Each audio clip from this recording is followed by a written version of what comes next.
bukan main. Abdullah ibn Mubarak tetangganya Yahudi. Suatu ketika tetangganya bangun rumah tingkat. Karena kekurangan biaya, itu kamar mandinya ngerembes ke kamar Abdullah ibn Mubarak. Masya Allah, bau pesingnya kayak apa tuh Pak? Kalau kita keluar bawa golok bisa. Abdullah ibn Mubarak enggak ngomong. Anak-anaknya enggak dikasih ngomong, diam. Jangan sampai kita melukai tetangga kita. Masya Allah. Abdullah ibn Mubarak ngambil ember, ditadangin tuh bekas limbah dari kamar mandi tetangga Yahudinya. Apa namanya ditadangin tuh? Ya begitu tuh. Itu berlangsung bertahun-tahun Bu. Sebentar iklan dulu.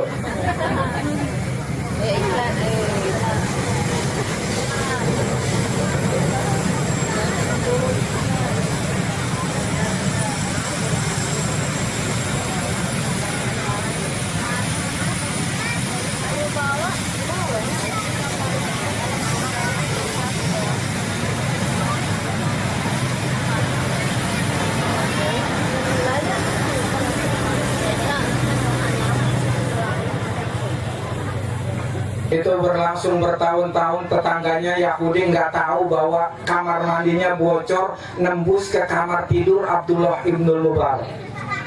Hingga kemudian Abdullah ibn Mubarak sakit keras. Yahudi kecarian, tumben nih tetangga nggak pernah ngasih ikan lagi.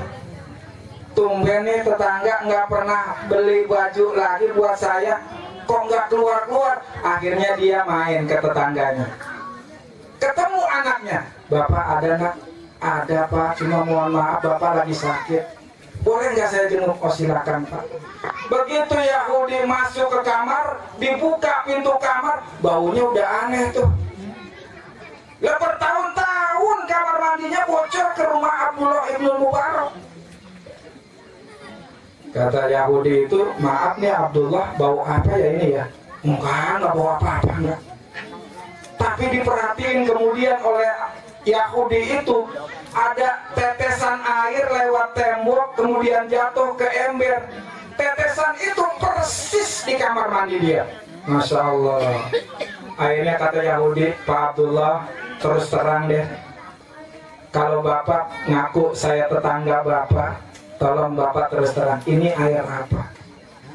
Akhirnya Abdullah ibn Mubarak cerita, benar, ini sebetulnya adalah air dari kamar mandimu. Astagfirullahaladzim, Ibu sampai kayak gitu. Kaget Yahudi, kenapa Bapak tidak beritahu saya? Sudah berlangsung berapa lama ini? Sejak Bapak bangun rumah udah bocor kayak gini. Masya Allah Bu. Sampai kayak gitu Abdullah ibn Mubarak. Maka kemudian di lain cerita, Yahudi ini pengen jual rumah.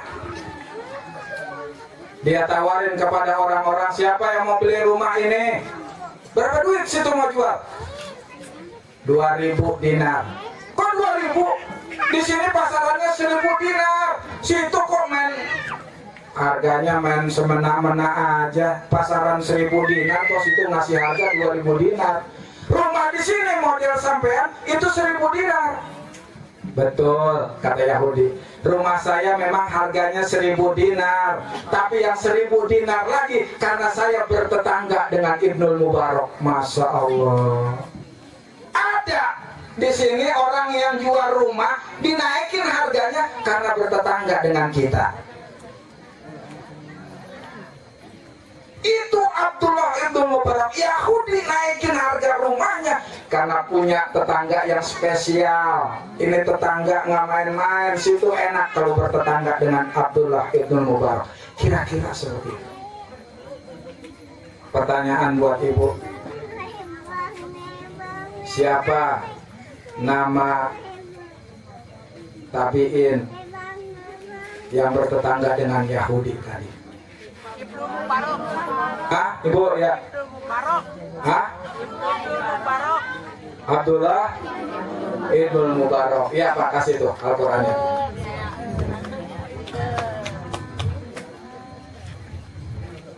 Ya.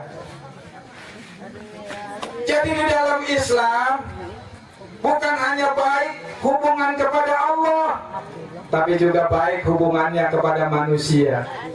Duribat alaihimuz zillah aina masuqifu illa bihablin minallah wa hablin minan nas. Siapapun akan dihinakan, siapapun akan terhina kecuali dia menyambung hubungan baik kepada Allah dan kepada manusia. Jadi bukan hanya kepada Allah saja, juga kepada manusia kita harus baik. Bukan hanya kepada manusia, tapi juga kepada orang tua. Bukan hanya kepada orang tua, tapi juga kepada suami istri. Yang laki juga harus sayang kepada istri. Istri yang sopan kalau ngomong sama suami. Ini enggak, suami pulang capek-capek dari tempat kerja, assalamualaikum, lagi tanggung masak di dapur teriak, waalaikumsalam. Jangan begitu, Bu. Matiin kompor kalau bisa, datang baik-baik buka pintu, waalaikumsalam. Harus sopan dan santun terhadap suami, begitu juga suami. Contoh Rasulullah kalau manggil istrinya, ya Humairah, ya Khadijatul Kubra, wahai Khadijah yang agung. Masya Allah, dijawab oleh Khadijah, labbaik ya Rasulullah, labbaik ya Habiballah, labbaik ya Nabi Allah, labbaik ya Soffatullah. Subhanallah, mesra, Bu, Khadijah sama Rasulullah.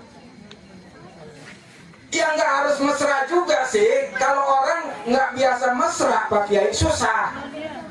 Yang penting kalau ngomong sama suami, jangan keras, jangan di atas suara suami.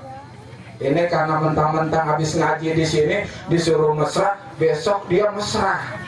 Karena nggak biasa, ya canggung jadinya. Assalamualaikum, suaminya pulang dari tempat kerja, datang tuh istrinya, buka pintu. Waalaikumsalam. Ya Allah suamiku, sejak pagi engkau ku nanti, aku merindukanmu suamiku, I love you suamiku. Kata suaminya, lu mabok.